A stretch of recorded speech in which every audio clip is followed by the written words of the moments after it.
Après avoir fait des vidéos sur pas mal de nations du football, aujourd'hui j'ai décidé de vous consacrer une vidéo à la Guinée, justement pays qu'on parle pas forcément dans le continent africain, mais qui pourtant pourrait faire partie des surprises de la prochaine Coupe d'Afrique 2023 et qui pour moi mériterait une vidéo consacrée à eux justement. Dans cette vidéo on va donc se demander est-ce que la Guinée peut-elle gagner cette prochaine Coupe d'Afrique 2023. C'est parti. Salut à tous, c'est Minou, j'espère que je très bien ordonné vidéo tout simplement comme vu sur le titre et sur la miniature. On va s'intéresser à la Guinée, donc voilà, si vous aimez le football en général, si vous aimez la CAN notamment, n'hésitez pas à vous abonner parce qu'on va beaucoup en parler, on va parler d'un maximum de nations. Donc sans plus tarder, on commence la vidéo. Donc là, j'essaie de vous séparer cette vidéo en plusieurs parties. Premièrement, on va voir l'historique de la Guinée à la Coupe d'Afrique. Ensuite, bien sûr, les poules de qualification, comment ça se fait pour se qualifier. Ensuite, l'effectif, la composition de l'équipe, donc l'une des parties les plus intéressantes, comme vous savez. Ensuite, on va voir la poule à la Coupe d'Afrique. Est-ce qu'ils peuvent sortir des poules extérieures? Et enfin, mon pronostic, est-ce qu'ils peuvent finalement gagner cette Coupe d'Afrique ou pas? Tout simplement. Donc, on va premièrement s'intéresser à leur historique en Coupe d'Afrique pour voir un petit peu quel genre d'équipe ils sont. Donc, pour savoir, déjà, ils n'ont jamais gagné une Coupe d'Afrique de leur histoire. Pour 13 participations et une fois finaliste, malheureusement, ils n'ont jamais gagné la Coupe d'Afrique.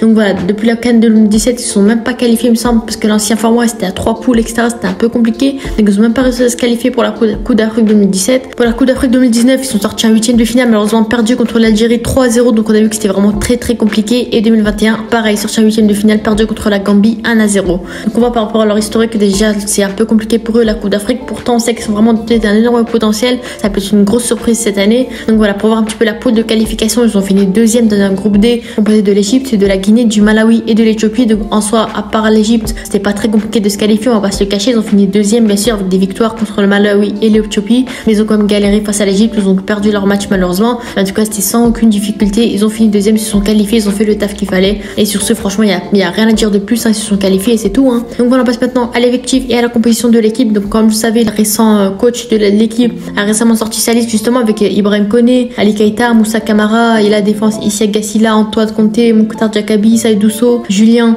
Janvier, Ibrahim Diakité, Mohamed Ali Kamara, Sekou Oumar Silla. Milieu de terrain, Karim Cissé, Naby Keita, Abdoulaye Touré, Amadou Diawara, Ilex Moriba, Sidou Cissé, Mouri Konaté. Et enfin les attaquants, François Kamano, Serif Grassi, Mohamed Bayo, Morgan Guilavogui, José Kanté, Agibou Kamara et enfin Fassine Conté. Donc on a vu que franchement il y avait des joueurs très intéressants et notamment celui qui me marque le plus c'est Serou Guirassy qui fait un énorme début de saison en Bundesliga avec Stuttgart. Certes il joue pas dans l'un des plus grands clubs du championnat mais franchement il fait un énorme début de saison. Il me semble qu'il est même actuellement meilleur buteur du championnat, peut-être avec Harry Kane, etc.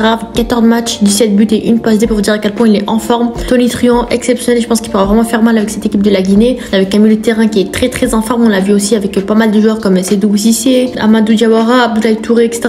Et voilà, on a beaucoup de joueurs qui sont au haut niveau, qui jouent dans les plus grands championnats européens. Franchement, c'est ça qui fait plaisir aussi. On a de grands joueurs au haut niveau qui peuvent franchement faire mal dans cette prochaine Coupe d'Afrique. Et si on voit un petit peu la composition probable, pour moi, je la mettrais un peu plus en 4-3-3. Je sais que la Guinée joue parfois en 4-2-3-1, en 4-3-3. Ça dépend de l'adversaire en tout cas, mais personnellement, la compo type de base sur en 4-3-3 pour moi c'est celle qui marchera le mieux selon moi, avec bien sûr Ibrahim Koné dans les cages qui joue au Hibernians. Bon, son championnat il est pas du tout compétitif, il joue à Malte, c'est un peu compliqué, c'est pas du tout compétitif, voilà, c'est un peu décevant quand même. On sait qu'avec la Guinée il est quand même intéressant, il est pas tonitruant, il est pas exceptionnel, ils font avec on va dire, mais voilà, j'espère qu'il jouera dans un meilleur club dans les années qui vont venir. Mais en tout cas, Ibrahim Koné dans les cages qui franchement c'est un gardien qui est solide quand même. Niveau défense, latéral gauche, j'ai décidé de mettre Issa Gassila de Montpellier qui franchement fait un bon début de saison, il est souvent titulaire avec Montpellier, donc franchement il n'y avait pas de débat là-dessus. Ça reste le latéral d'ailleurs titulaire avec la Guinée. Latéral droit, Ibrahim Diakité du Reims qui franchement est très bon aussi. Franchement Reims, on sait que c'est une équipe surprise ces dernières années, et pour moi Ibrahim Diakité méritait, il fait un bon début de saison aussi avec le stade de Reims, donc franchement il n'y avait aucun débat là-dessus. Et la charnière centrale composée de Mouktar Diakabi qui franchement depuis le début de saison avec Valence il a beaucoup de temps de jeu,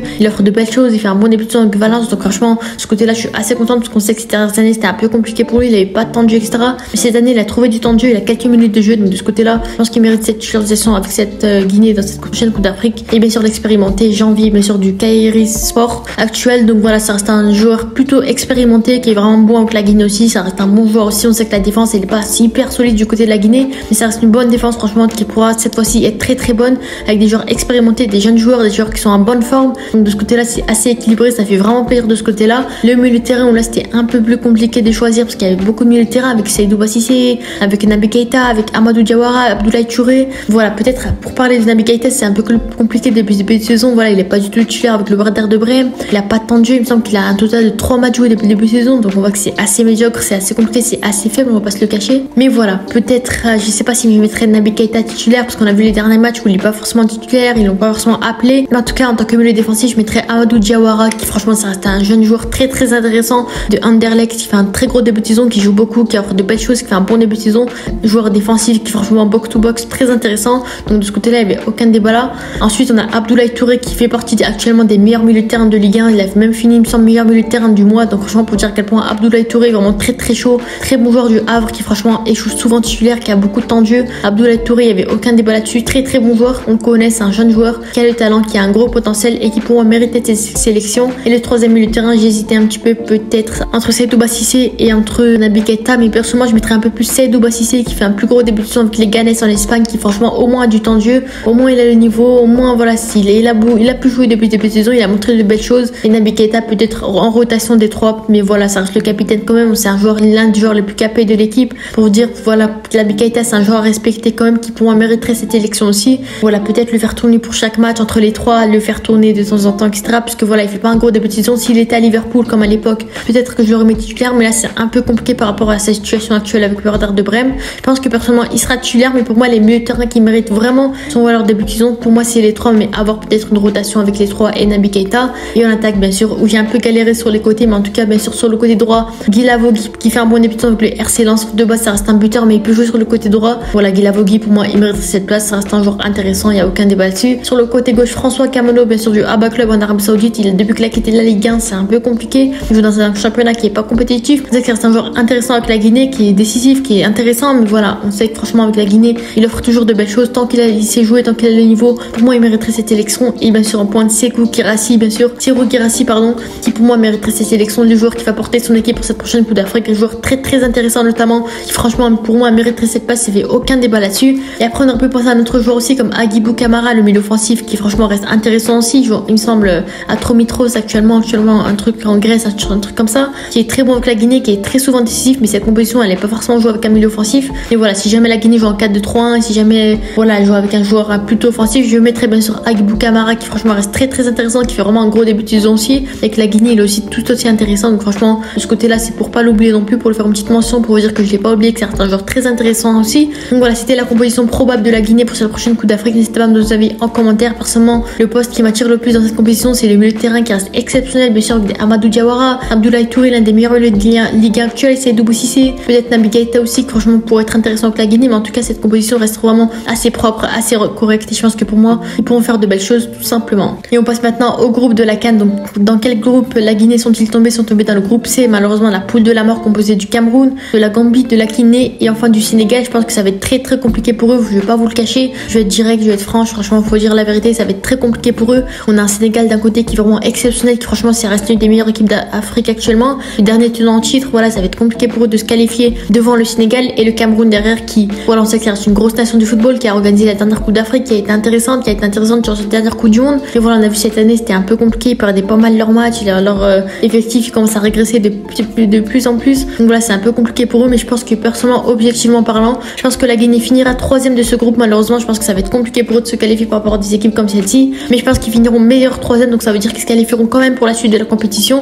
Donc voilà, je pense qu'ils finiront meilleur 3ème de ce groupe. Donc voilà, en conclusion, je pense que personnellement cette équipe, ça reste une équipe très intéressante, très correcte, très bonne équipe, avec des joueurs très intéressants sur le papier, notamment sur le terrain. Je sais pas forcément ce que ça va donner, mais en tout cas sur le papier ça reste très intéressant, avec des grands joueurs qui jouent dans des grands championnats. Donc voilà, très bonne liste avec des joueurs intéressants, etc. Mais l'équipe elle a pas l'habitude malheureusement d'aller hyper loin en Coupe d'Afrique. On a vu que c'était compliqué pour eux, et après ces dernières années ils n'avaient pas forcément de grands joueurs comme ceci, des grands noms notamment qui jouent dans des grands championnats, etc. Donc voilà, pour moi cette année ils pourront vraiment nous surprendre justement avec une équipe comme celle-ci, avec des grands joueurs qui pourraient nous intéresser. L'équipe qui peut surprendre bien sûr, pour moi ça fera partie des équipes surprises, comme les Comores par exemple à la dernière édition, qui ont été intéressants, qui nous ont vraiment impressionnés. Cette fois-ci je pense que c'est le moment de la Guinée qui pourra nous impressionner tout simplement. Et si je vois mon pronostic, je pense que pour moi je vous ai dit ils finiront en tant que meilleur 3ème, donc minimum les 8ème de finale. Mais je pense que pour moi j'y crois pour les quarts de finale potentiellement pour cette équipe, bien sûr, parce que je pense que voilà, les 8ème de finale, je pense qu'ils pourront le faire, j'espère, et pourquoi pas.